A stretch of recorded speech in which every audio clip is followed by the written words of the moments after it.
নমস্কার বন্ধুরা, চলে আসলাম একটা সুন্দর বড়া নিয়ে। তা বড়াটা কিসের আপনাদের দেখাচ্ছি। এখানে গোবিন্দভোগ চাল, আর এখানে হলুদ, লবণ আর একটু মিষ্টি, আর সামান্য একটু বেসন আমি রেখে দিলাম। গোবিন্দভোগ চালটা বেশি দিতে হবে, বেসনটা অল্প সামান্য।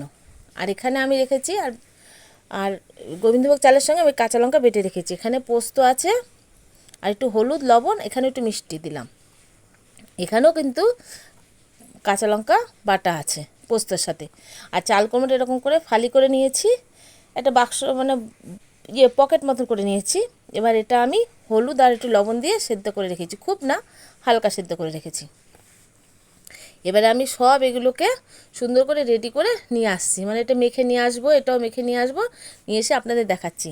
আর যখন চালের গুঁড়োটা মেখেছি তখন কিন্তু একটু বেকিং পাউডার আমি এর মধ্যে দিয়েছি, তাহলে বেশ একটু খাস্তে হবে খেতে। এরকম করে আমি রেখেছি, জল দিয়ে গুলে রেখেছি, খুব কিন্তু পাতলা করলে হবে না।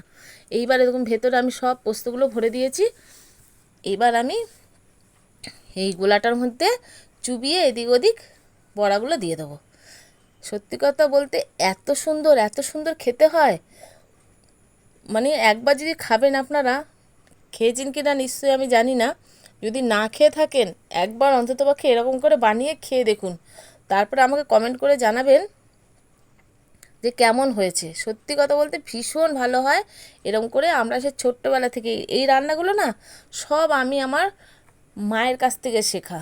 আমার মা, আমার ঠাকুমা খুব সুন্দর রান্না করতে পারে, তাদের কাছ থেকে আমি শিখেছি। তবে আমি খুব একটা ভালো রান্না করতে পারি না, তবে মোটামুটি পারি। দেখুন বড়াগুলো সুন্দর করে আস্তে আস্তে করে লাল লাল করে ভেজে নিয়েছি, যেহেতু চালের গুঁড়ো দিয়েছি। গোবিন্দভোগ চালের বাটাটা বেটেছি, শিলেট, কিন্তু এটা মিক্সিতে না, শিলে বেটেছি। এবার বড়াগুলো দেখুন আমি সুন্দর করে আস্তে আস্তে করে ভেজে নিয়েছি লাল লাল করে। আর এত সুন্দর খেতে হয়েছে, বারবার করে আপনাদের আমি বলছি, খুবই ভালো হয়, একবার করবেন।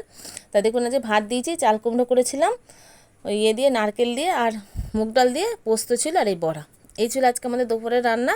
কেমন হয়েছে আমার বড়াগুলো রান্নাটা অবশ্যই আপনারা বলবেন, কমেন্ট করে জানাবেন। আপনাদের কমেন্টের আশায় আমি বসে থাকবো। ভালো থাকবেন সবাই, টাটা, রাখি।